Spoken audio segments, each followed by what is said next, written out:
Welcome to our podcast. Hello, everyone. Welcome back.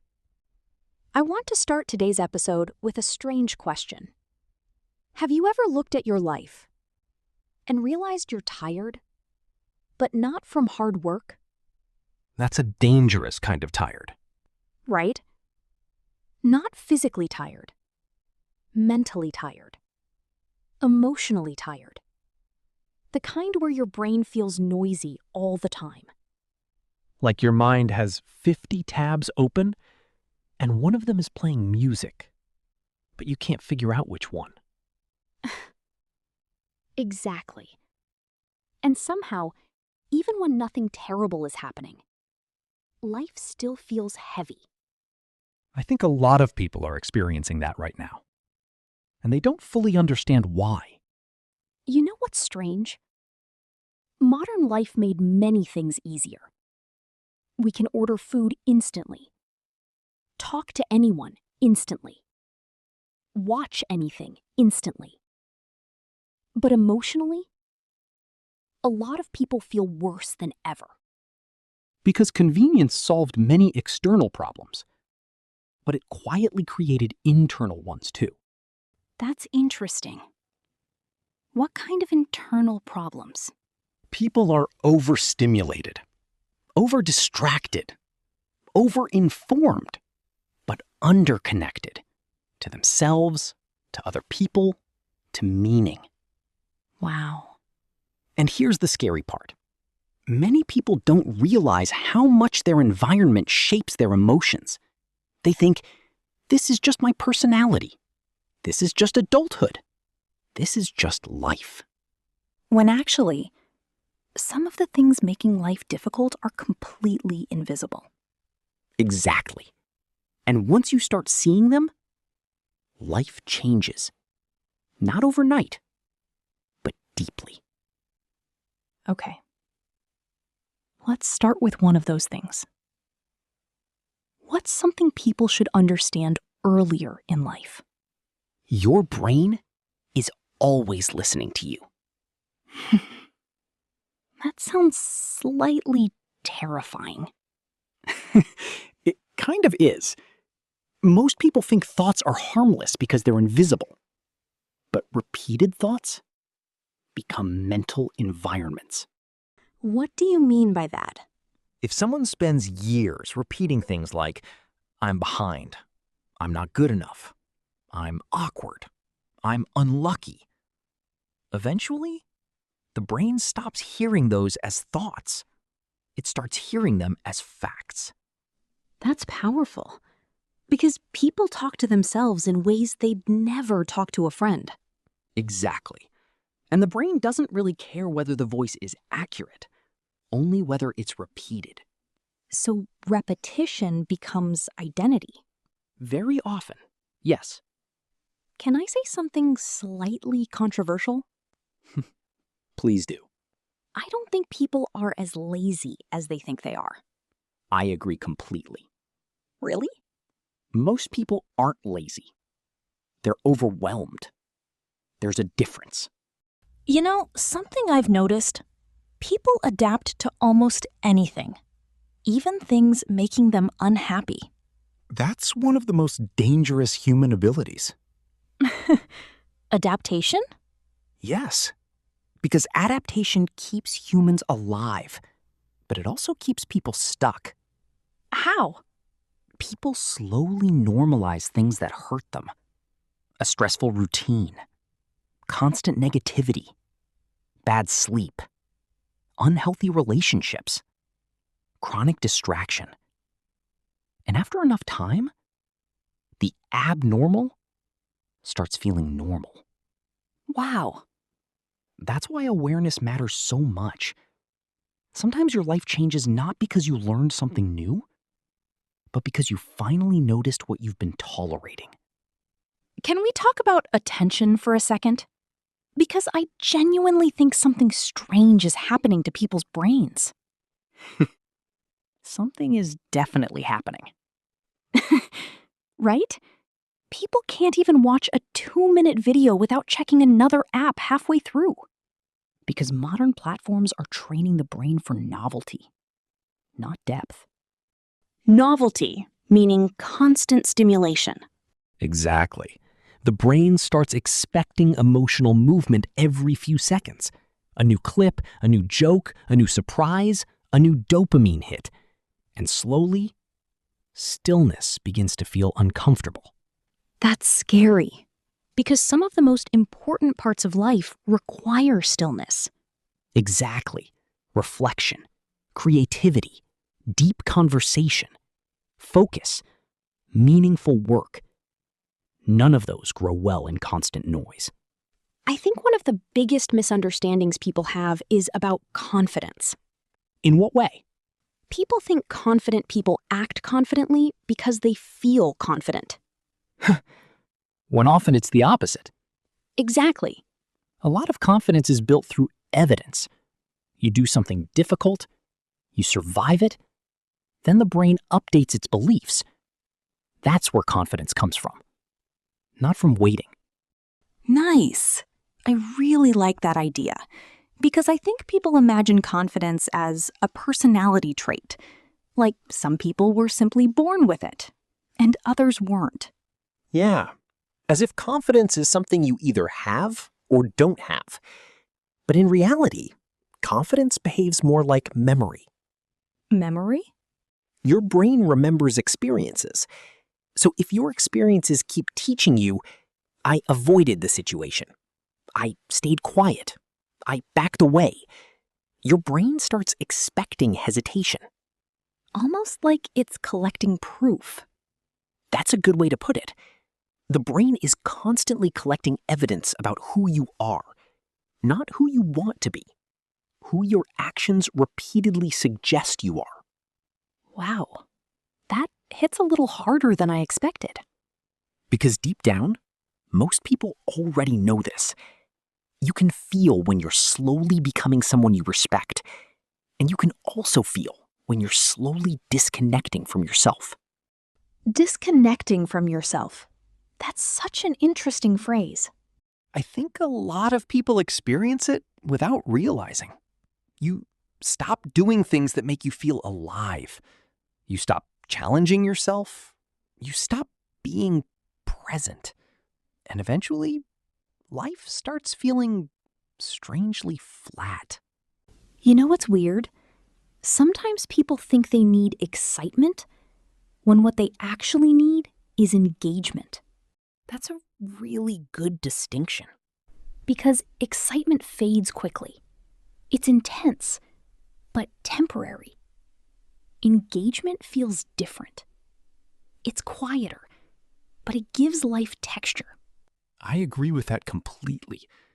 Some of the happiest people I've met weren't constantly excited. They were connected to their work, to other people, to the present moment. And I think that's becoming rare. Very rare. Because modern life constantly pulls attention away from the present.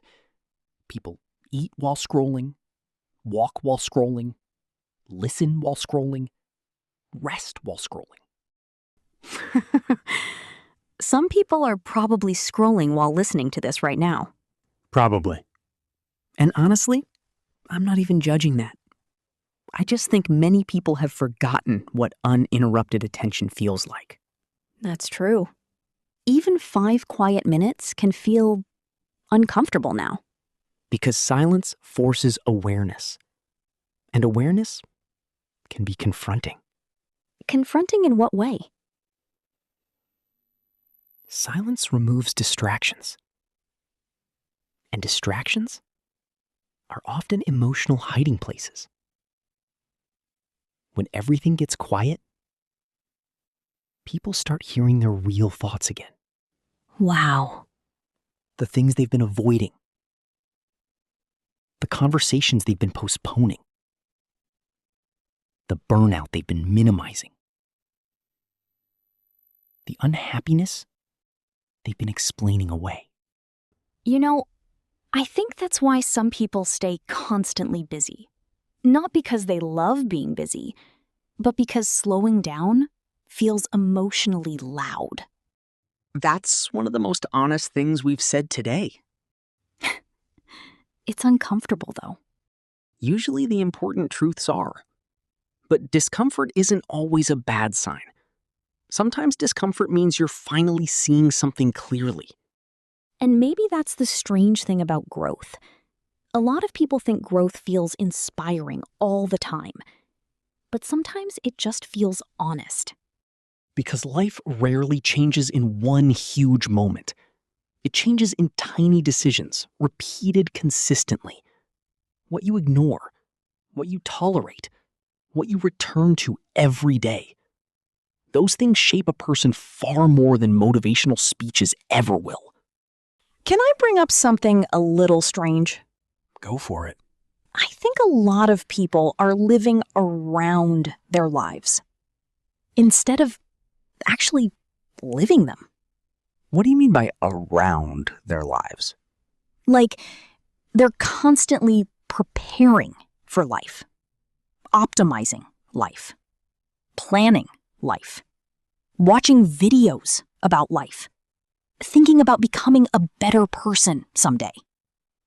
But they rarely feel fully inside the moment they're already in.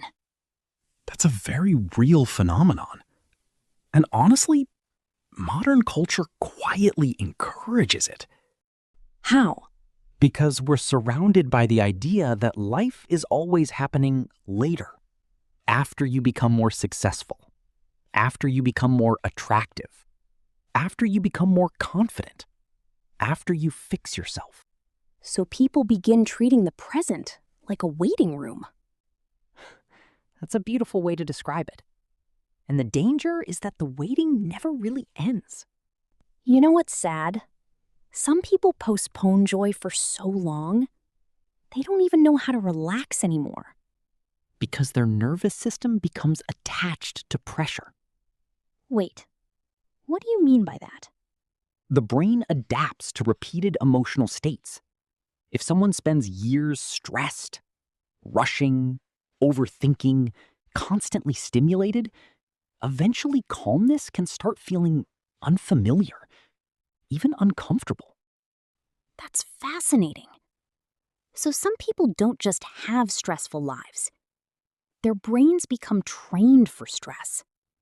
In many cases, yes. This is one reason people sometimes sabotage peaceful moments without realizing it. How do they sabotage them? They create unnecessary urgency. They overfill their schedules. They check their phones constantly. They look for problems that don't exist yet. Not because they enjoy suffering, but because the brain starts associating stimulation with normality. Wow, that explains a lot. A dysregulated brain can make a perfectly normal life feel empty because the brain is expecting constant intensity. I think many people are scared of slowing down because they're afraid nothing meaningful will happen there. Ironically, many meaningful things only happen there. You know, I think one of the hardest realizations in adulthood is discovering that nobody is coming to organize your life for you. That's a huge realization, because eventually you understand something important. Freedom sounds exciting, but freedom also means responsibility. Responsibility for what? Your attention, your habits, your environment, your choices, your future. And that's both terrifying and empowering. Can I share one thought that's been stuck in my head lately? Yeah. I think one of the strangest parts of being human is that people can get used to almost any version of themselves, even versions they never wanted to become. That's true. And honestly, that's one of the reasons change is so difficult. Because transformation isn't only about building new habits. Sometimes it's about noticing what you've quietly become comfortable with. Exactly. A person rarely wakes up one morning completely disconnected from themselves. It happens gradually. Tiny compromises, tiny distractions, tiny moments of self-betrayal that seem harmless at the time. Self-betrayal. That's a heavy phrase. It sounds dramatic, but I don't mean it dramatically. I mean the moments when you repeatedly ignore what you know is good for you. Not because you're a bad person, not because you're weak, but because comfort is persuasive. You know what's strange, though? People often think comfort will make them happy, but too much comfort seems to make people feel numb instead. That's because humans need engagement more than endless ease. A meaningful life usually contains some friction. Without those things, life starts feeling strangely unreal. Right. And that's why some people feel empty, even when their lives look fine from the outside. Everything became optimized for convenience, but nothing feels deeply earned anymore. You know, when we started today's conversation, I thought we were going to talk about big life changes, huge breakthroughs, dramatic moments, the kind of things people usually imagine when they hear, "Your life can be 100 times better." But somewhere along the way, we ended up talking about smaller things. Much smaller things. The thoughts we repeat, the attention we give away, the things we normalize, the habits we practice without noticing.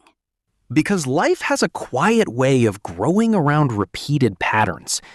People often expect their lives to be shaped by extraordinary moments, but many times, it's ordinary moments doing the shaping. And I think that's strangely comforting. Because if small things can slowly pull life in the wrong direction, small things can also pull it in a better one. You don't need to wake up tomorrow as a completely different person. You don't need a perfect routine. You don't need to suddenly become fearless. You just need a slightly better direction. I really like that. A slightly better direction. Because most people are harder on themselves than they realize. They think they're failing because they aren't moving fast enough. Meanwhile, they're ignoring something important. You can walk slowly and still be moving toward a beautiful life. And you can run very fast in the wrong direction. Wow. That one is going to stay with me. Me too. So if you're listening right now, maybe don't ask, how can I change my entire life this week? Maybe ask, what is one thing I keep repeating that I want to stop carrying into my future? Sometimes one honest question can quietly change everything. All right. That's all for today's episode. Thank you for spending this time with us. Take care of yourselves. Slow down sometimes. Pay attention. And we'll see you next time. See you next time. And before we go, I just want to say something to everyone listening right now. If life has felt heavy lately, if your mind has been noisy, if you've been feeling lost, disconnected, or tired in a way you can't fully explain, you're probably not broken. You may just be carrying too much unconsciously. Too much pressure, too much comparison, too much distraction, too many expectations that were never truly yours. And sometimes, real change doesn't begin with adding more to your life. Sometimes it begins with finally noticing what needs to be removed. Maybe that's constant noise. Maybe it's a habit. Maybe it's the way you speak to yourself.